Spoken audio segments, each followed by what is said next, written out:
think it's really going to be important regionally, but also I think in the state of California. Um, there have been, I think, similar amortization studies done, and I'm blanking now, but I'd have to ask the city attorney, but they weren't exactly the same.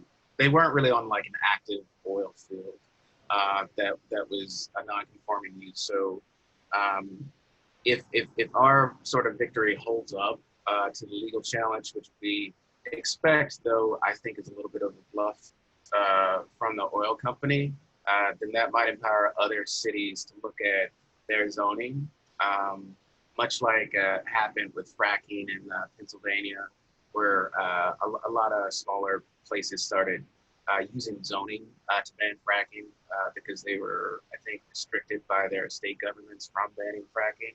I think if there's a way for more cities in California to look at their zoning as a means to wind down fossil fuel extraction in their cities, if our victory holds up, then it would be great for other cities to, model similar fights on that.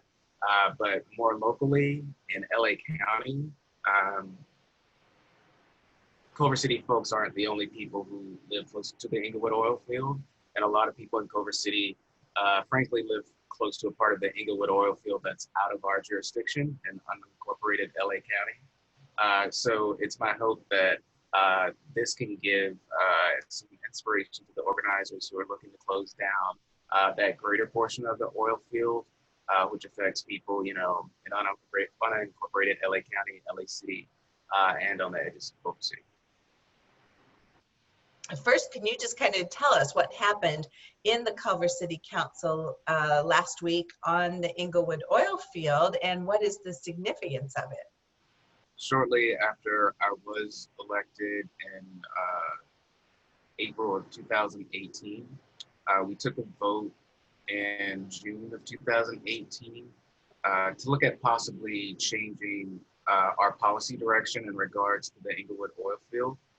Previous council had commissioned an environmental impact report and was looking to work with the operator to see how many more oil derricks they would open in the next 10 to 15 years. Once the new council was elected, staff thought it was good to make sure that the current council still wants to move in that direction. So in June 2018, we more or less emphatically said no. And we wanted to see if it were possible to have the city participate in an amortization study because we were informed by staff that according to our zoning codes, which like a lot of smaller cities are, haven't been updated for quite some time. Sure. The area where the Inglewood Oil Field resides in Culver City is not zoned for oil drilling. So since it was a non-conforming use, legally, you could ask for a wind down of that use.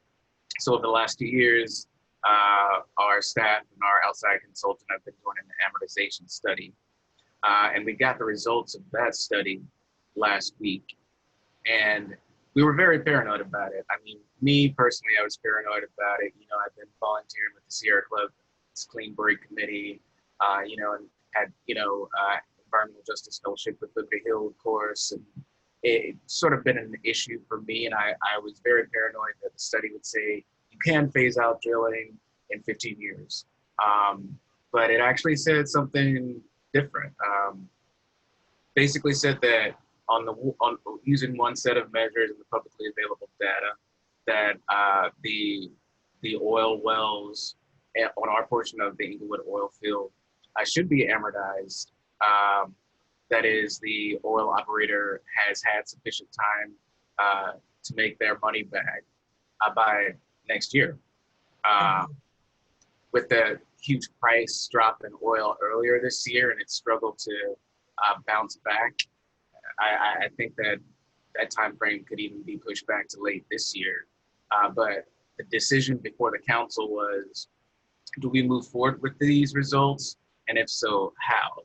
And of course, the oil operator was there and they made their not so veiled threats of litigation.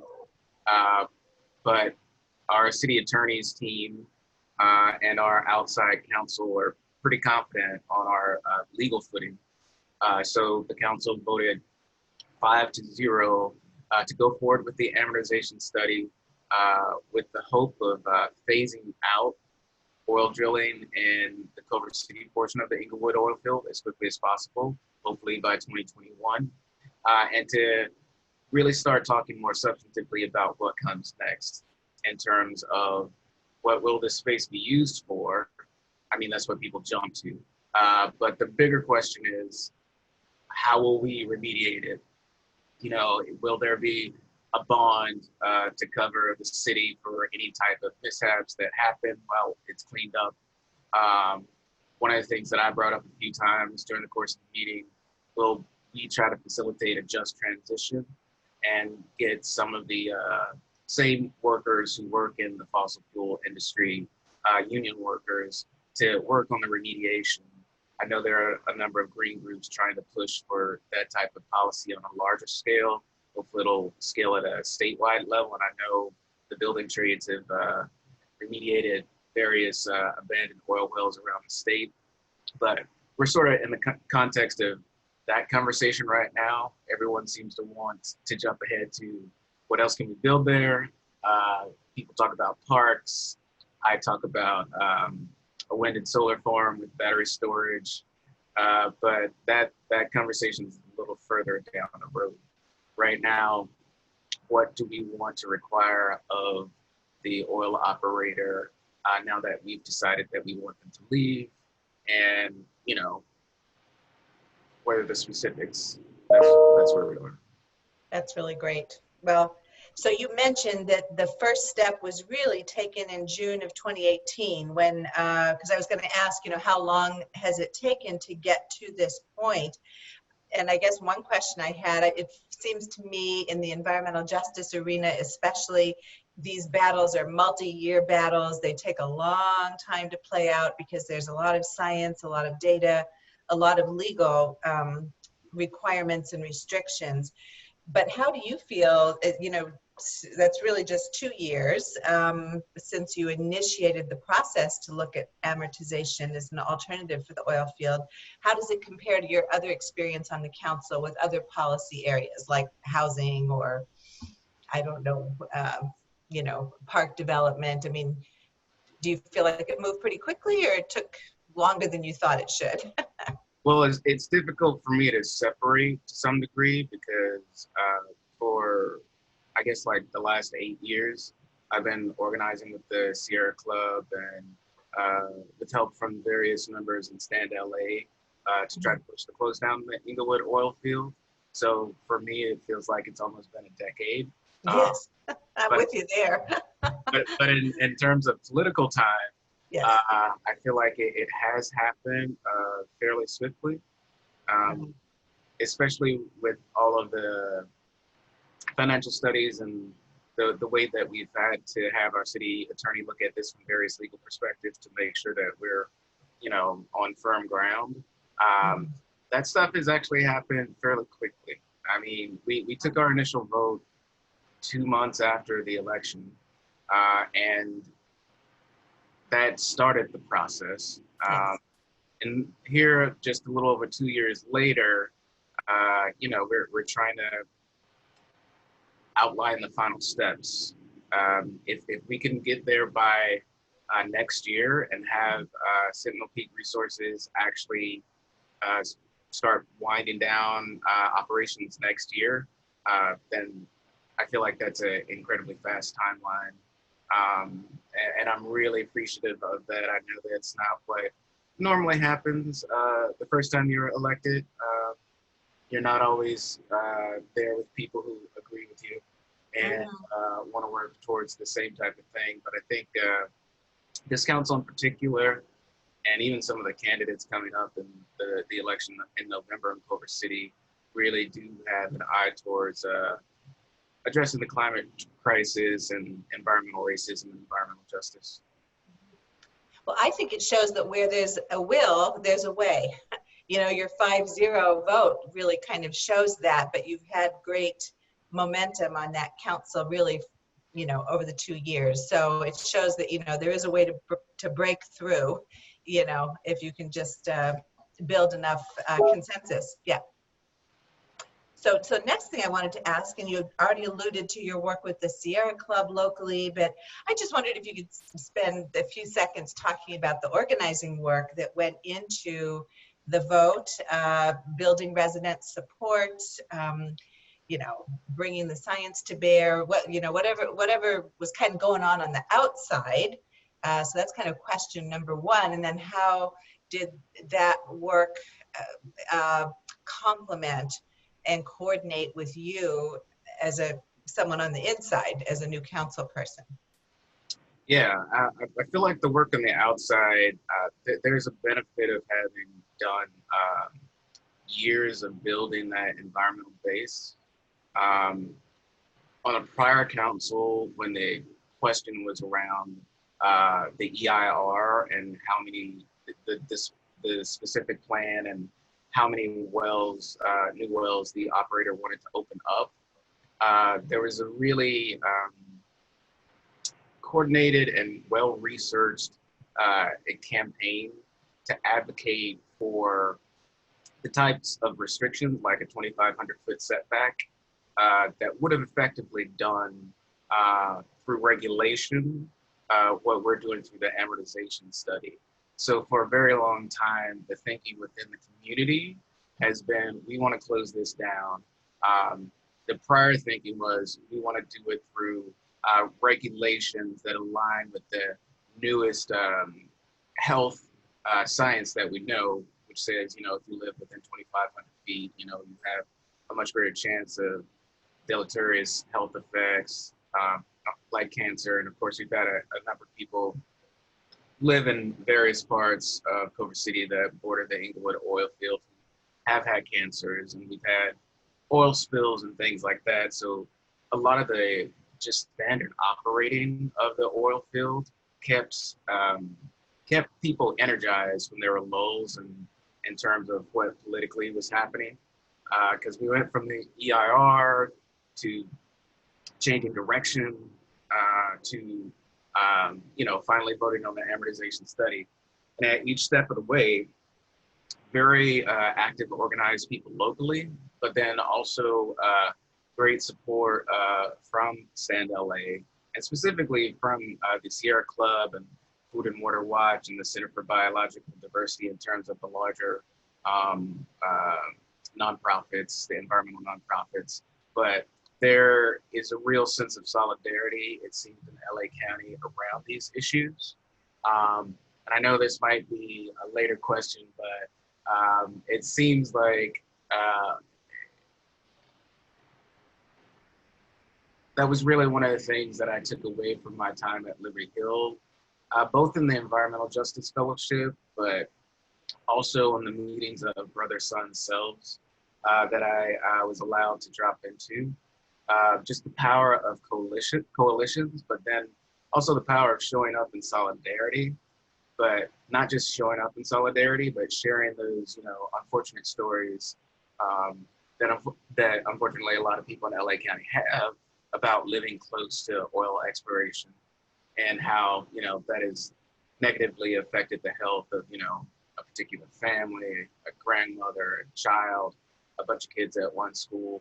I feel like a lot of that talk from people like in Esperanza Community Housing Corporation and East Yard really sort of stuck in my brain in terms of the actual effects, and it made them crisp for me to really think of what some other people might think as, you know, a long-term issue that's really related to climate change is something that's more acute and that affects people every day in Los Angeles County.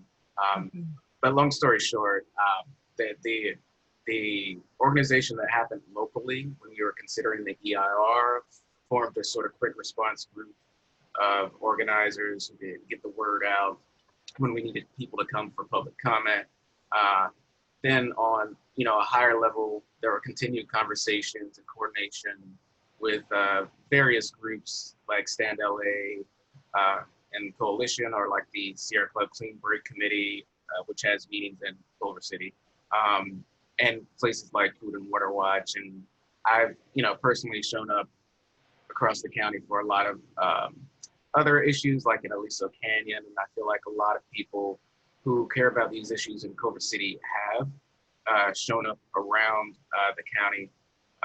And when they can, testify at, the AQMD or anywhere like that. And I feel like other people who are dealing with similar issues recognize that. So when we need them to show up, they show up for us as well. Yeah. That's great. You really encompassed a lot in that. I'm sorry, my dog's going off. In that statement, Daniel. I'm just thinking, what year were you at Liberty Hill for that summer? Was it 2014?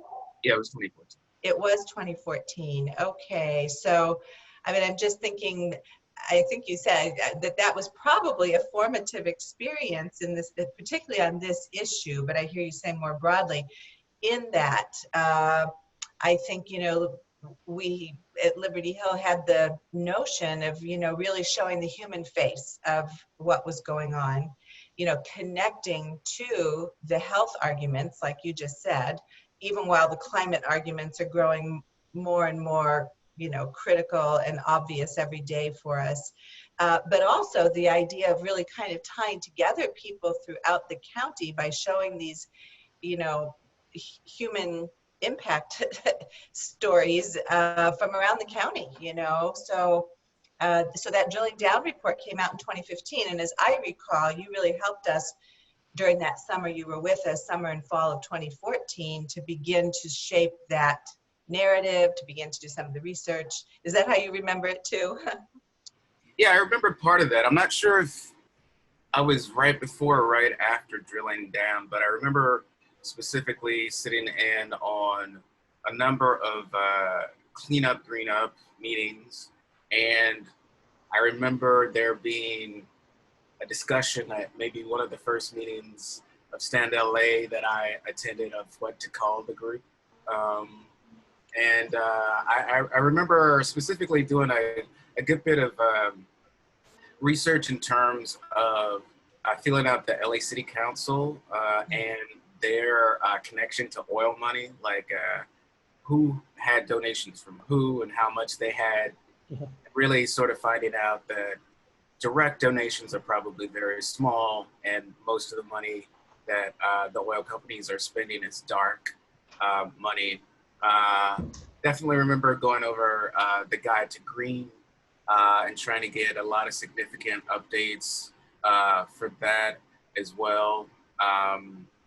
I got the opportunity to attend a few conferences with you and Daniela at the California Endowment. It was really sort of a time when things were coming together, and I remember there was a video that was released when I was there that summer.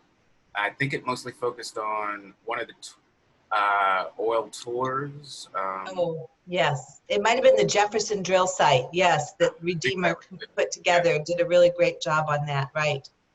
Great. Yeah. So there was a lot of there was a lot of the coming together of the knowledge about this sort of abstract threat of fossil fuels, and the personalization that sort of came together. And I felt like I saw that at wherever I sort of touched down, and Liberty Hill and other areas as well.